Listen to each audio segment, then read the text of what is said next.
Hey everyone, welcome to another episode of the Ben Tracy podcast.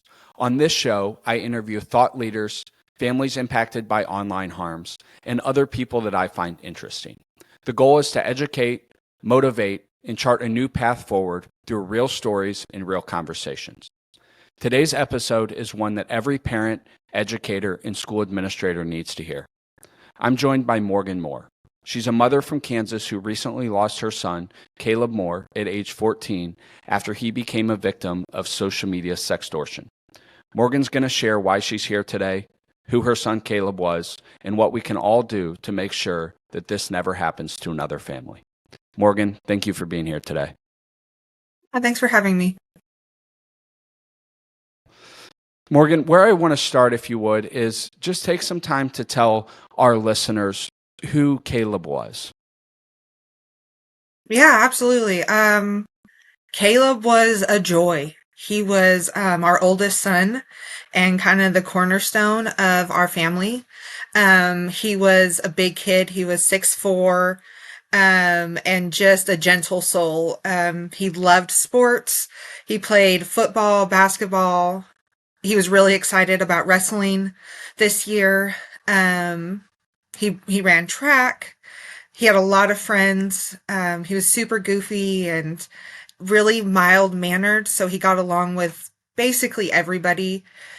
And he was really close to his siblings. He was a great big brother, and he was an amazing son. He never wanted to put me or his dad out, or didn't want us to worry about anything ever. And he was just a joy. He was a bright soul, and we miss him a lot. Yeah, and he was just 14, you said, right? Yeah, he had just turned 14 in April. So he was just barely 14, just barely starting to grow up. Um, his voice was changing, and like he was just really starting to grow up. So it's just So he was in it's the a devastating loss. seventh grade or eighth grade? Going into eighth. Yep. So he would have Okay. been in his last year of middle school. My three oldest boys are a year apart in school. And so we would have had eighth, seventh, and sixth grade. And my seventh and sixth grader were really excited. All the boys were super excited to be in school together. So this school year is gonna be hard without him. Yeah. Yeah, I can't imagine. So if you would, Morgan, share with our listeners what happened to Caleb less than a month ago. So Caleb was home with his siblings and had started texting someone that he thought was a girl of his age. And their conversation moved to Snapchat, and she sent compromising pictures of herself and asked Caleb to do the same, and he did. And then as soon as he did that, the threats started coming in, and I can't actually say for sure exactly what they said because I elected to not read those messages. But they were threatening him to expose his pictures to all of his friends and family, and they were asking for money or demanding money. And Caleb went back and forth with them for about 35 minutes. And then he died from a self-inflicted gunshot. And he was at home with his siblings, and so um, it was really hard on them. And um, me and his dad got to the house after the fact, and um, it was just awful. It was just the worst day of our lives. Yeah. Well, I'm so sorry to hear that. And you said that it started on which platform? You said that it moved to Snapchat, but where did it start? TikTok. Okay. So he connected with this person on TikTok, and this person was pretending to be a teenage girl. A conversation Mm-hmm. started, and the predator pretending to be a teenage girl then asked to move the conversation to Snapchat, which is where the photos were exchanged. Is that right? Yes. And how did you find out that this was sextortion? I mean, sometimes the photos disappear on Snapchat. Mhm. How did that all come to be?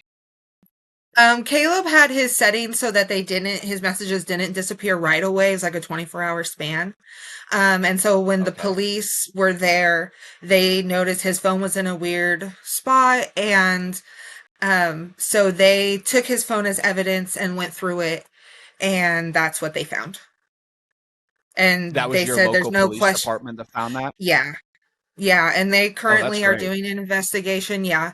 They're doing an investigation, doing everything they can to try to, track down the people responsible for the extortion and just manipulation, compromising a teenager. It is just really hard to wrap my mind around. And but the police said that there's no doubt about it. It was really clear. The messages kind of told the whole story. And so we know for sure. And like I said, I didn't read the messages because I know that would keep me up. But I know that whatever they said was manipulating enough and powerful enough that it stole all the joy and all the hope and all the excitement out of Caleb in like 35 minutes. And so it's just, they're really good at what they do. And Caleb was a good kid. He was a really good kid. Yeah. And I mean, they're professional criminals. And I think people don't necessarily realize that. It's one of the things I stress to parent. Like, this is a criminal enterprise. These people likely are not in the United States. I mean, I don't know the Hmm. details of it, but I would be extremely surprised if they were. I mean, I would say props to your local police department, because very rarely uh, are local police departments the ones that actually find these things. Usually something happens, and the local police departments don't have the resources or the staff or the training, and it's often Right. after the fact, well after the fact, that they find out what was actually the cause of this. And so I would say props to your local police department. Now, and if you can't share any of this, just obviously say so, but as is the FBI or Homeland Security or Secret Service, are they involved in the investigation at all? I know that Caleb's case has been sent up to certain bureaus. I have not heard if any of them have picked it up. Um, but it is, I know that many of the cases of extortion, because unfortunately Caleb is not the only young man to lose his life this way, Right. have gotten picked up by the FBI, or, like I'm in Kansas, so Kansas Bureau of Investigation, or, some of those, but I can't say if any of them have picked it up or which ones his case got sent to, but it is something that is um, deserving of more resources and people with more training and all of those things. So we'll see if it gets picked up, but I know that the police here in town in El Dorado are doing everything they possibly can. And we are so thankful. They've been so supportive. And so, I mean, yes, absolutely props to the El Dorado police. They have gone above and beyond and continue to do so. And that is, can't put it into words how much that helps us. Yeah. Well, again, props to them, and it is so rare, especially a local police department at all, much less a small rural community in Kansas. I Right. mean, that I would say is extremely rare.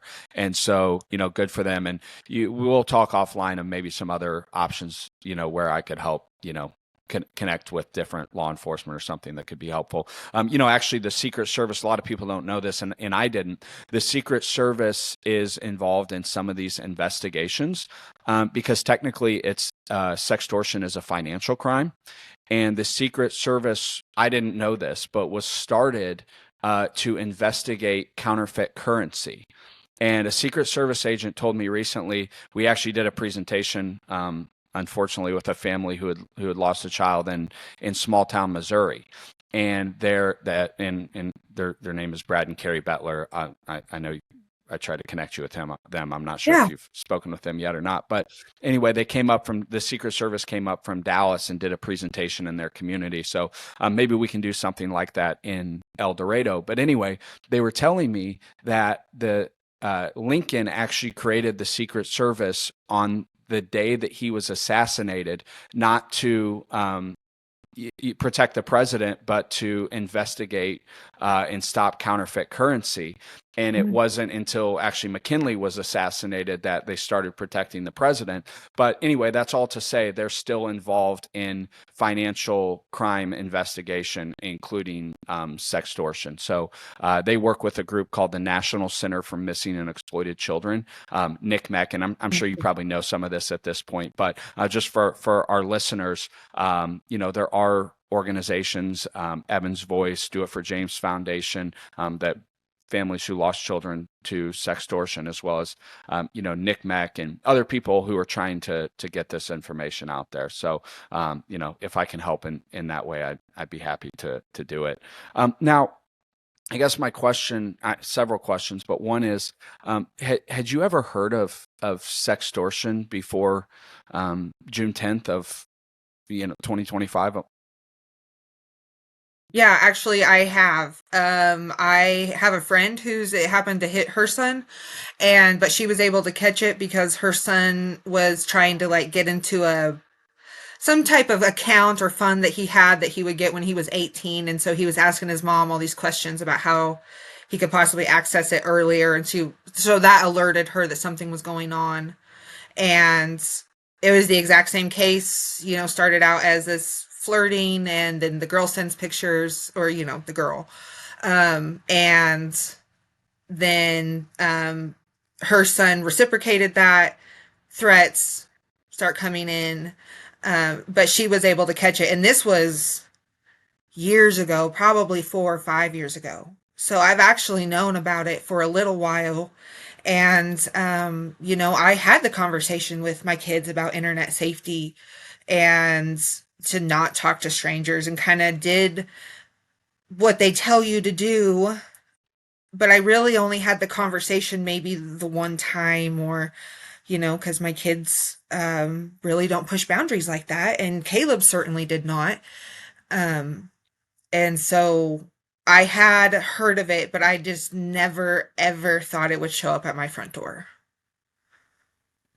Yeah. Well, and I think that's unfortunately, that's what we hear from a lot of parents, and most parents don't even know. They've never even heard of it. And had Mm. they known, like, hey, this could happen anywhere, obviously, you would have had those conversations. And I think that's why, for a lot of reasons, but one that I admire you and parents like you so much is, you have nothing to gain by doing Ben Tracy's podcast or talking to the news. And I'm sure it's not an easy thing to do. And, I've gotten to know so many of these families very well. But you're here today, and I know you're going to continue to advocate and to share your story, so that no other family has to have this conversation. And so, I just want to say, I admire your courage and bravery for being willing to do that, especially, so quickly after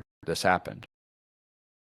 Yeah, Terrell's is Caleb's dad, and he let everybody know what had happened to Caleb at Caleb's funeral, actually. And that was kind of the first time that we publicly made known what had happened. And it was a really powerful thing because the funeral was absolutely packed. Like, Caleb was such a loved kid, and the whole community has taken his loss really hard. And so we are really fortunate. Like, we do, El Dorado is a small kind of rural community. It's maybe 12,000 people, and the whole town has just come around us and is grieving with us.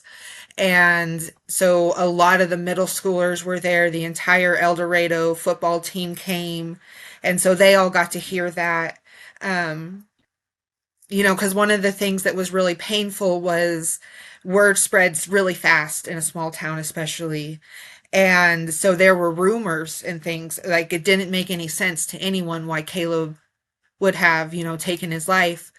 And so we did it so that we could clear up what had happened and also, protect those other kids and parents that were there.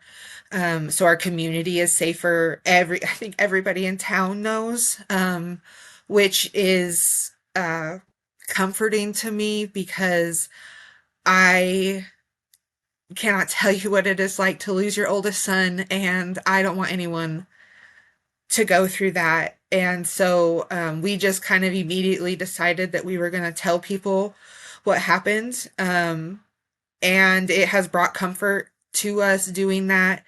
Every time someone's like, hey, I talked to my kids or I'm going to talk to my kids, I'm just like, thank God.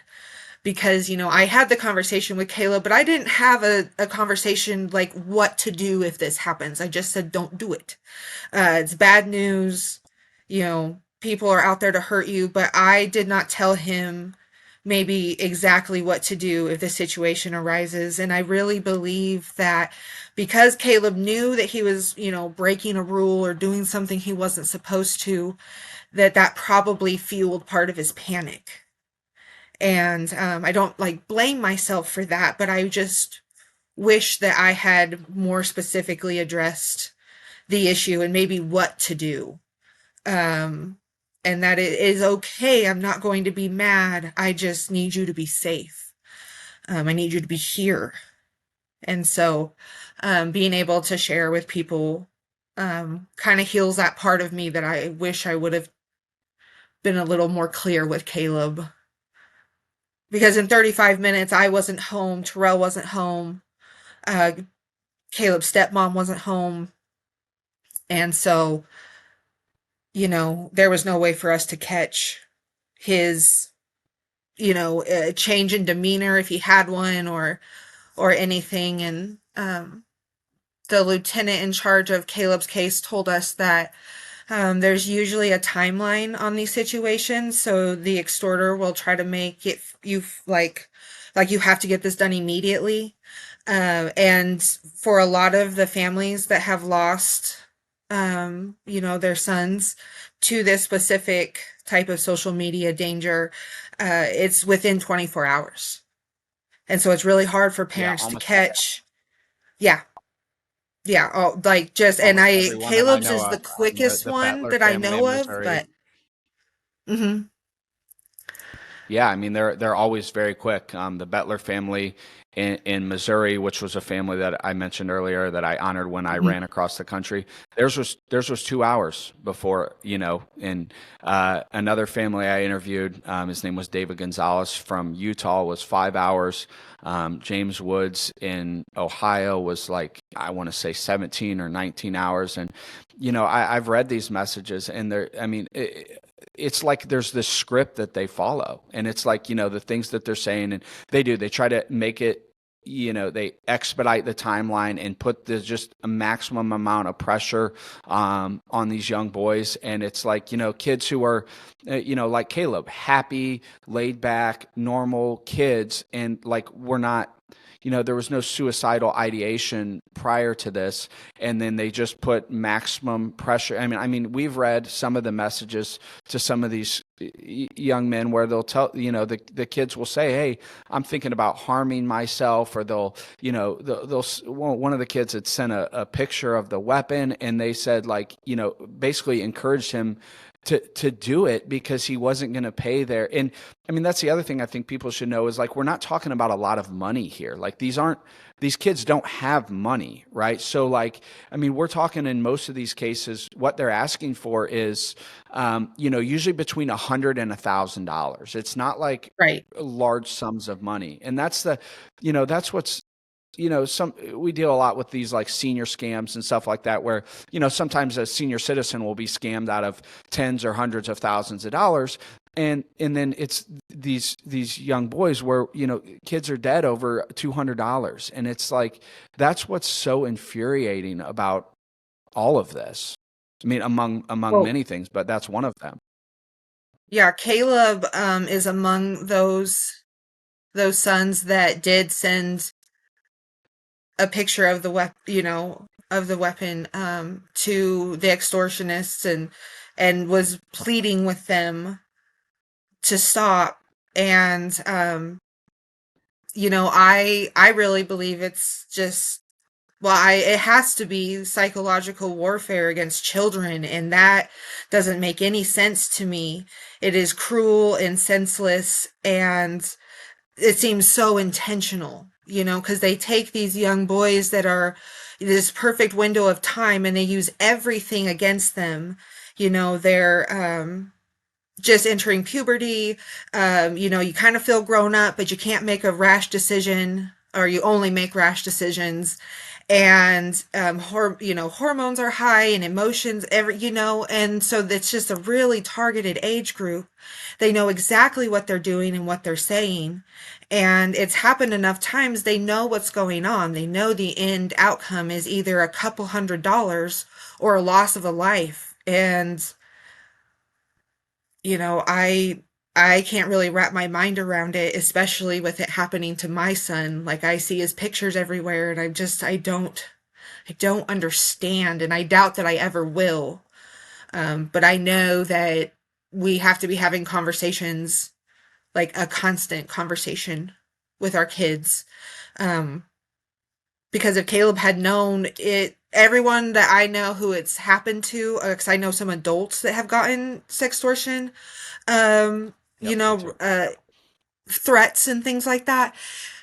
And when you call it out for what it is, and you're like, well, I don't care, it loses all. I mean, it just deflates immediately. I've never known of anyone whose pictures have gotten out. I don't know of anyone, I've never heard any stories like that, but I have heard now, especially that I've been connected with other families. I am just alarmed that, now we're among a group of people who have lost their sons Yeah. to And this. it's, yep.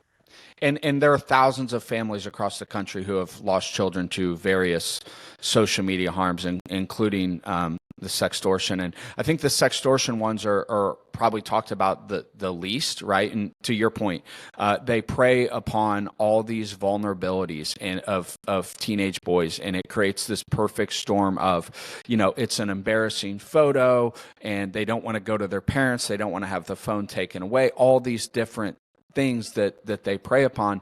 And that's why, again, you sharing your story as well as the other families who are doing the same is so important, that we have to normalize these conversations. We have to get these topics out as much as possible, on podcasts, in the news, and in schools. And one of the things with all these stories bother me for various different reasons, obviously, but one of the things that bothers me the most, and I don't even know if you know this, but when I ran across the country last year, I ran right through Kansas, and I ran 20 miles away from where you're sitting right now.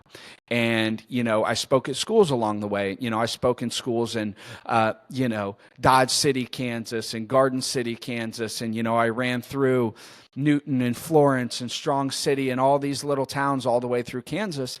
And, I see the story last week, and I just Google, El Dorado, Kansas. And it's like, my God, that was 20-25 miles off my route. Like, with all of us, right? Like, what more could we have done? Like, what should we have reached out to the local newspaper in the town, or the news, or, called this, we did schools, and, I think we reached out to most of them, but like, should we have called all the schools more? What more could we have done?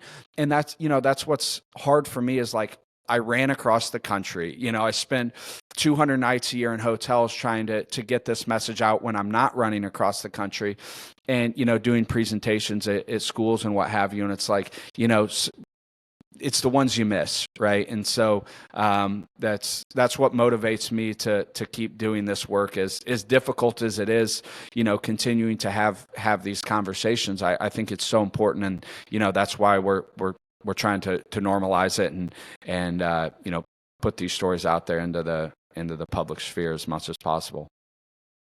Yeah, I don't know if you know this, but I found your page and connected with you because my mom shared someone who had shared your post about Caleb, and I didn't recognize the name. And I was like, well, who is Ben Tracy? And I got on there, and I did not know there was anybody doing any kind of presentations or public speaking around this subject, of social media and internet safety. And it's just not, it is not talked about enough.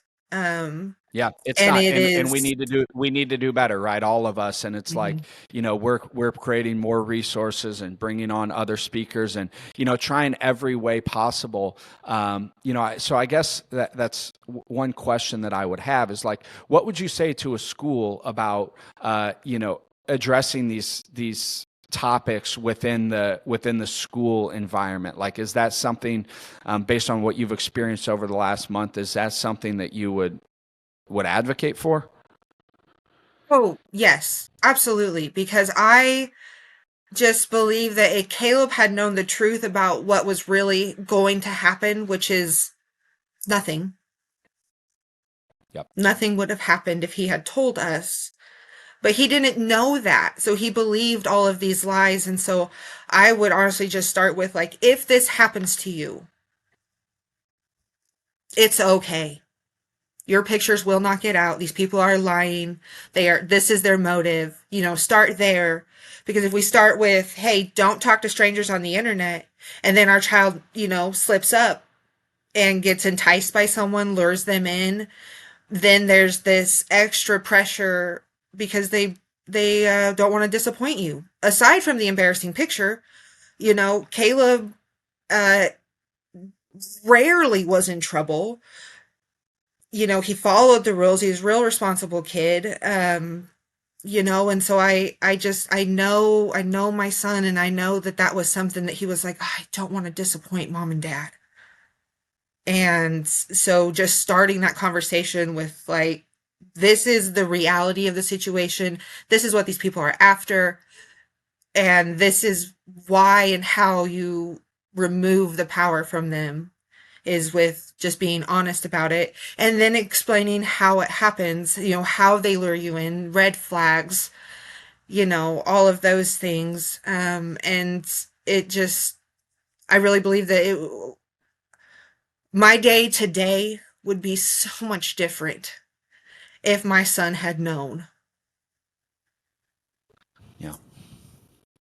Yeah, and Morgan, that's one of the things that in my talks that I really try to stress. We talk about the signs of the predators and the tactics of, get screenshots and all these things, and but the main thing is just go to a trusted adult in your life. Brad Bettler from Missouri, who lost his son Evan, says have 3 adults in your life that you can go to if something happens. And ideally it's your mom or your dad, but even if it's not, it's a teacher, it's a coach, it's a neighbor, a parent's friend, whatever it may be. Have those 3 people, know who those 3 people are in your mind, and whenever something bad happens, whether it involves the internet or social media or a phone or not, like, know who those 3 people are ahead of time, of who those people you can go to are.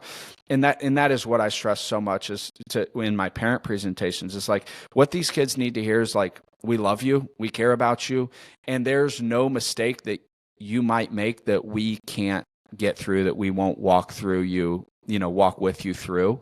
And I think that's so important, and again, trying to get these schools to address this stuff. I mean, once in a while we'll have a school say, well, we don't want to say sextortion because it uses the word sex, and it's like, look, all these kids have phones, and we can have a conversation about, like, what is the right age, and should we give them these apps, and somebody could say, well, he was only 14 and TikTok says you have to be 16 to send a message. It's like, okay, that's all, like, fine, but like, that's not what's happening. Like, I go in middle schools every day and I'm like, how many of y'all are on TikTok? And it's 90% of them. How many are on Snapchat? It's 90% of them. And so, like, maybe that changes, but like, the current reality is, like, they're all on there and they're going to make mistakes just like we all did. And so they're like growing up in a very they're growing up in a very different world. And so we have to normalize these things as much as possible and make sure that they know that they can come to us.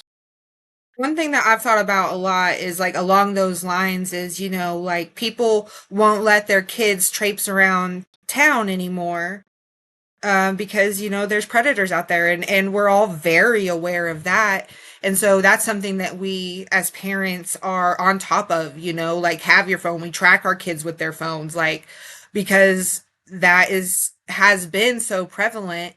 And this is, in my opinion, the exact same thing, except it can happen from anywhere, and it is faceless. There isn't That's absolutely um there's not the same repercussions as a physical um sexual crime against a minor, and that's what this is. On top of extortion, these people enticed my son to send a compromising picture of himself, and he was 14. He's a minor. And if they're sending pictures in the first place to entice and make this false sense of security, then it's I mean, sexual extortion is just really heinous in, like, out on the streets, but you bring it online and then it's anybody, and it's usually going to be kids, because we as adults know, or we don't have that same sense of embarrassment, or you know because we're logical, and a 14-year-old kid is going to be emotional more than he is logical, and they use that against him, and that just breaks my heart, because yeah. Caleb had a big Well, and heart. they're in every yeah. And they're in every corner of the earth too. I mean, the FBI says there are 500,000 predators active online every single day. And so, to your point, parents focus so much on, well, let's keep our kids safe, and they would say, hey, look, like there's a pedophile, like that house in our small town, that's Hmm. a pedophile. If anyone from that house tries to talk to you, come tell us. Like they can't be, you can't live within a pedophile can't live within a certain distance from a school, and all these things. And then it's like, then they're on these smartphones, and there's 500,000 of them. And because of this technology that all of these kids are on, you're no longer just in El Dorado, Kansas, or Aurora, Missouri, or what, the Hmm. small town of 900 people that I grew up in central Illinois. Like that, you're no longer in that small community. Your children could be exposed to these people all over the world, right? And so I think you're absolutely right with like the weight that's put on physical security and less so on the internet and social media. And again, so few people actually know about this, and that's what motivates my work is trying to get these stories out.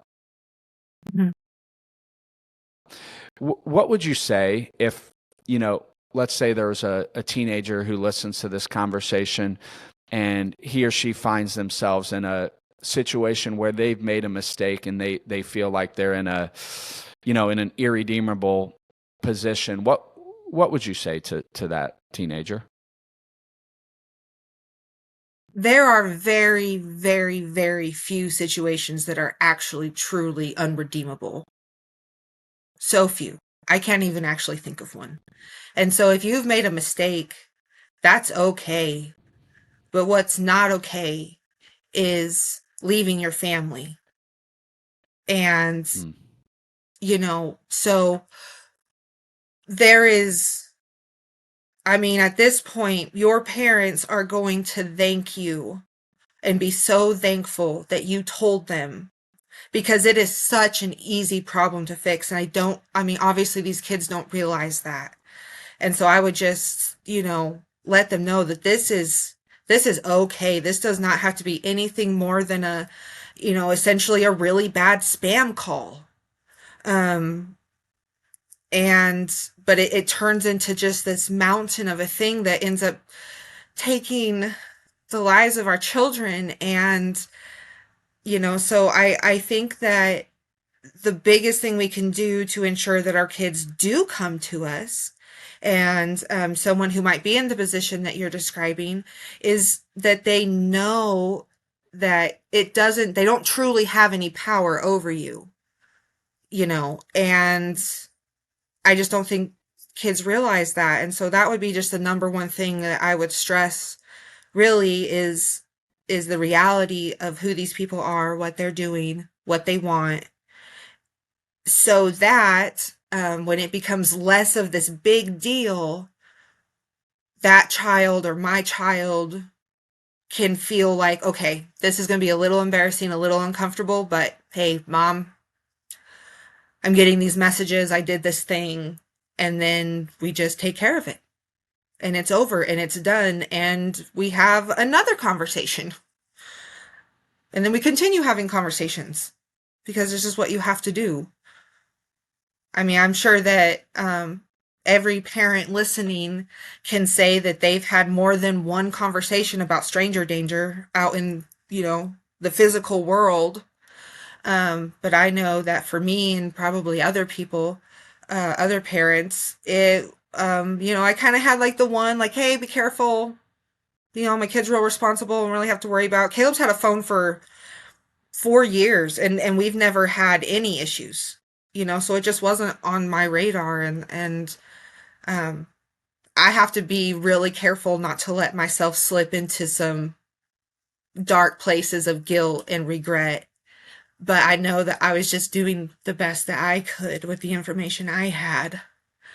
And, that's what motivates me to tell his story, because I cannot get him back, whether we catch the person in Nigeria or, you know, wherever they happen to be. It's not going to bring my kid back. And like you said, there's 500,000 people on the internet. We can catch a group of them, and there's still going to be 500,000 of them online. And so the most important thing we can do is talk about it and spread awareness and talk to your kids and then continue talking to them. And I absolutely think that it should be um, part of school, just safety. We do fire drills, and we do, like if you get a new job, almost everybody has to go through some type of sexual harassment training to make sure that you recognize it and that you don't participate. Internet safety needs to be at the top of that list, because anyone can pretend to be anyone. And with all the data and information that's online, you can learn a lot about somebody regardless of what their privacy settings are.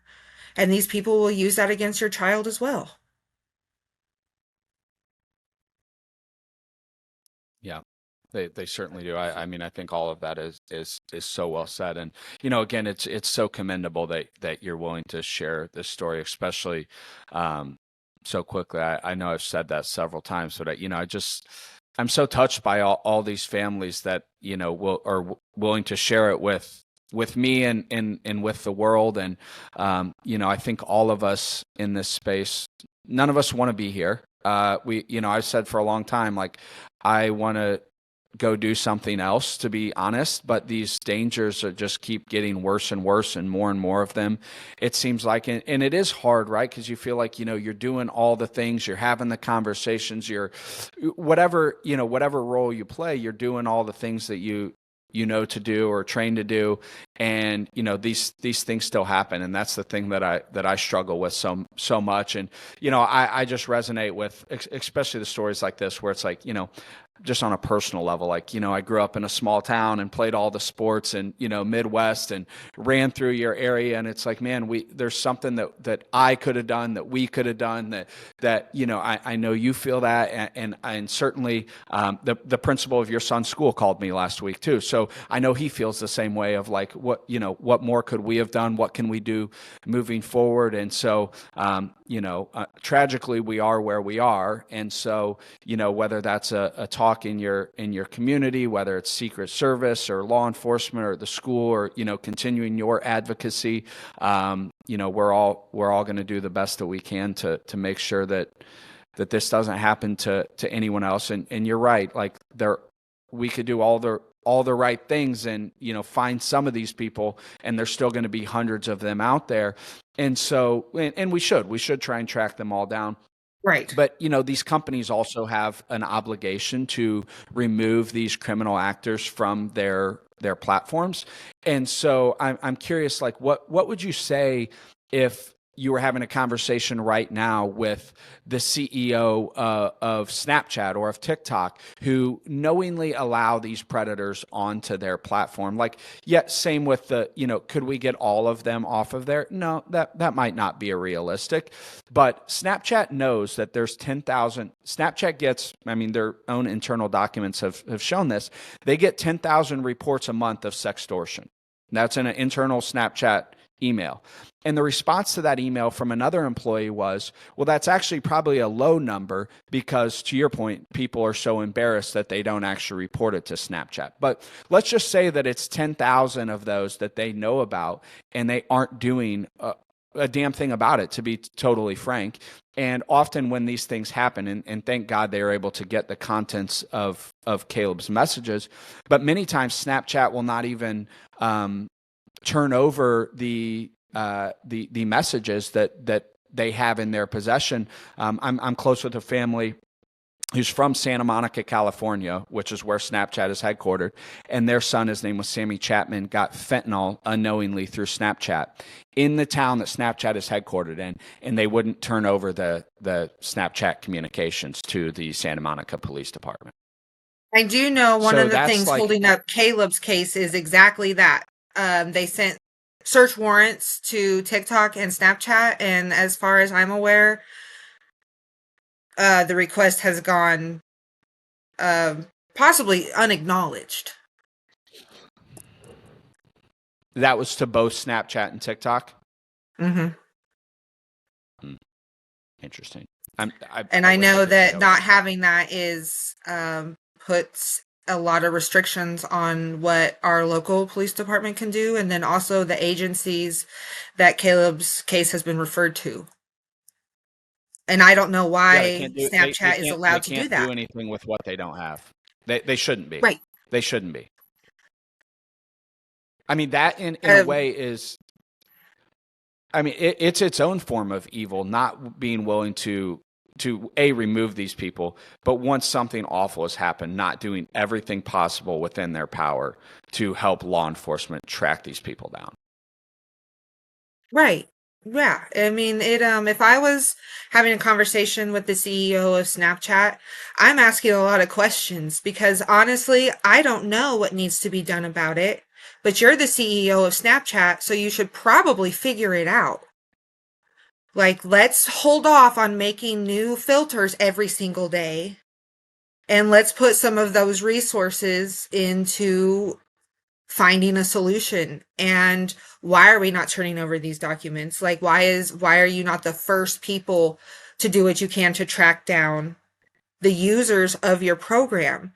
I obviously don't have any like numbers or anything, but I assume that Snapchat's profit every year is fairly high. And the only thing that I can think of a rational reason, and it's not rational, but they're rationale, but would be we don't want to affect our margins every year. And that's just unacceptable. That's not an excuse. You can't get, we shouldn't be able to get away with withholding information that cost a child their life. And I, on a just human to human level, would like to know, like, let's take the CEO away, let's take the company, like everything, like as a possible parent or just a member of a community.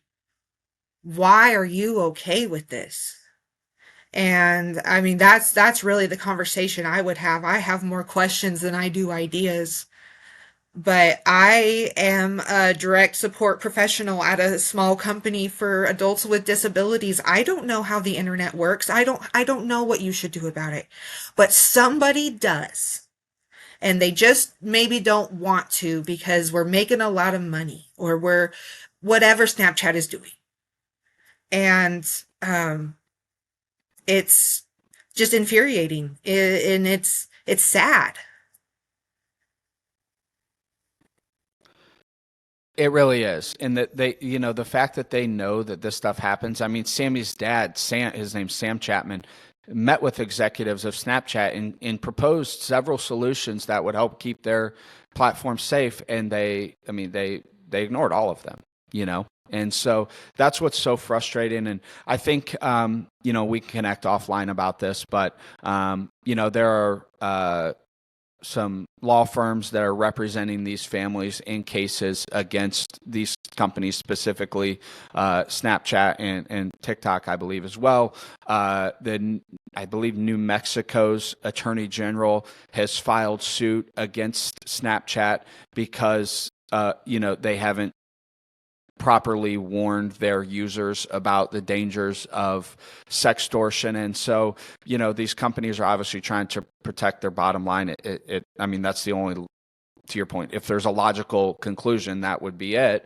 But ultimately, these companies are likely going to pay out a lot of money in fines and so forth as a result of, their negligence and their allowing this stuff to happen on their platform. So we can connect offline about that. The other thing too, I would say is there are other people who are working on solutions. I mean, people are tackling this from a lot of different angles. And, there's the law enforcement side, there's the, lawsuits, there's the legislative stuff. There's people like me who are doing education and, like you, advocacy. There's also a group that I want to connect you with. This guy he's actually out of Wichita. His name's Nick Rottola. He's created this app that's called Up, and it's not, I don't think publicly, like he's announced the app, but it's not out there yet on the App Store, I don't believe. But he essentially, and I don't know if he says this publicly, but privately, he calls it TikTok for people with standards. And it doesn't have politics, pornography. They actually use AI to filter out a lot of the bad actors. I don't believe there's direct messages. So there's just a lot of, it's kind of a safer alternative. And he's like a 30-year-old guy and he runs the company out of Wichita. And so maybe that's someone that we could connect you with as an alternative for especially in your area, people, kids maybe to be on a little bit safer app. Yeah, I actually have a interview with one of the bigger news stations in Wichita, Channel 12, on Friday. And I'm That's great. very excited about that. Just because it's a large audience, and as much as Caleb's death has rocked our small community, I want neighboring communities to know, like, hey, this is in your backyard. I'm super excited to hear that there's some alternatives and things like that. It's like I never thought about using AI to filter out certain things, but that's genius.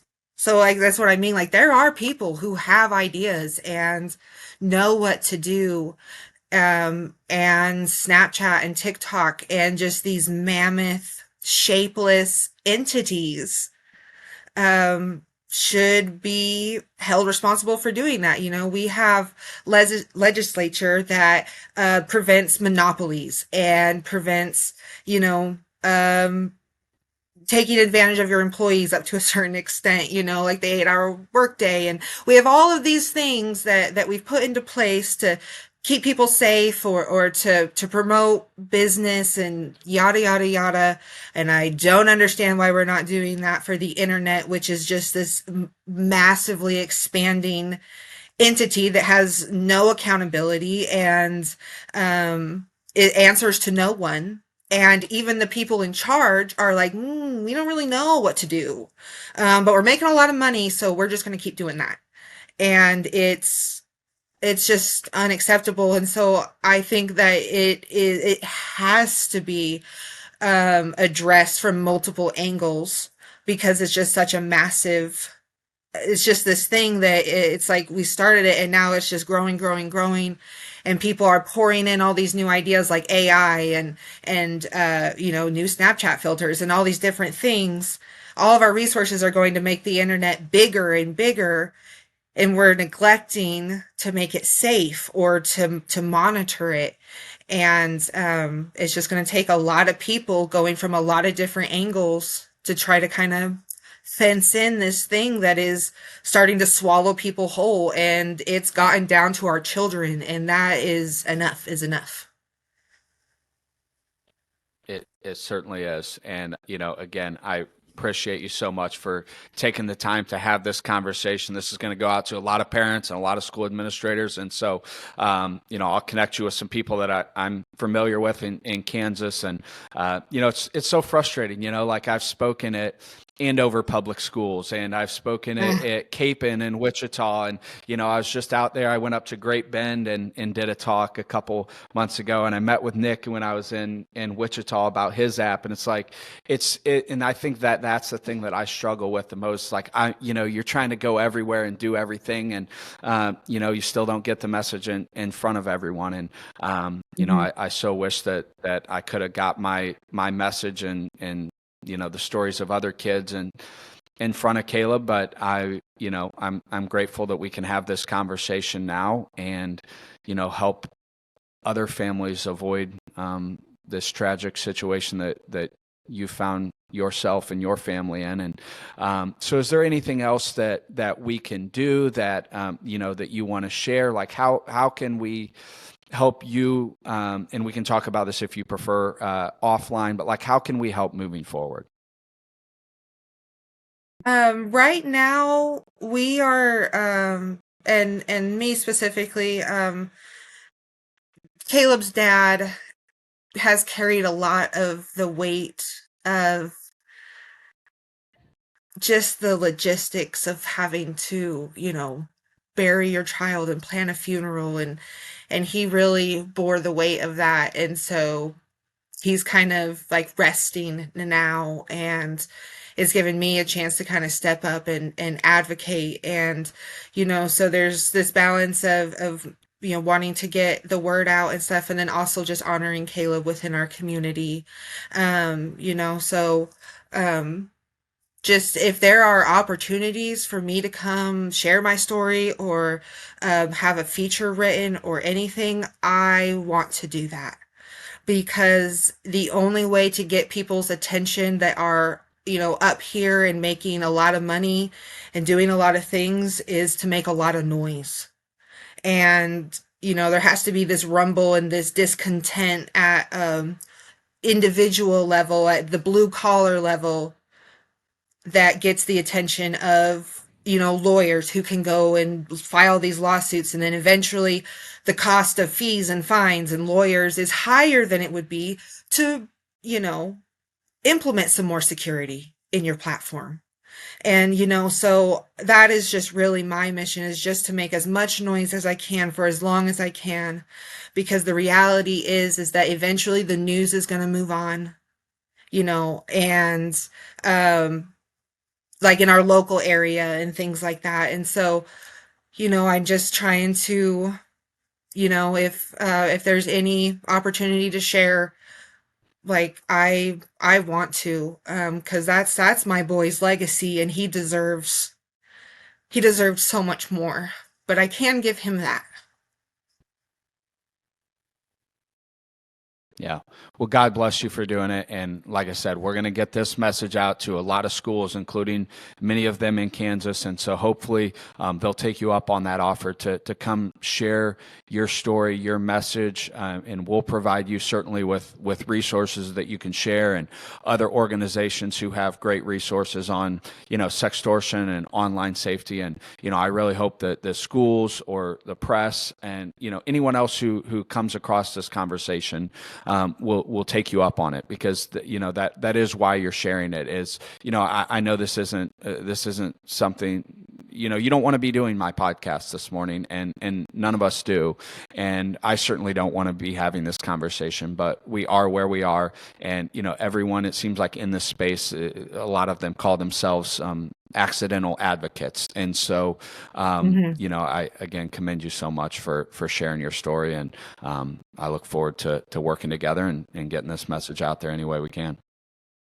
Yeah, thank you. I really appreciate the opportunity. And I just can't tell you how much it means that people I don't know, um care so much about what we're going through. Yeah. Yeah. Well, thank you for joining me. Yeah, thank you.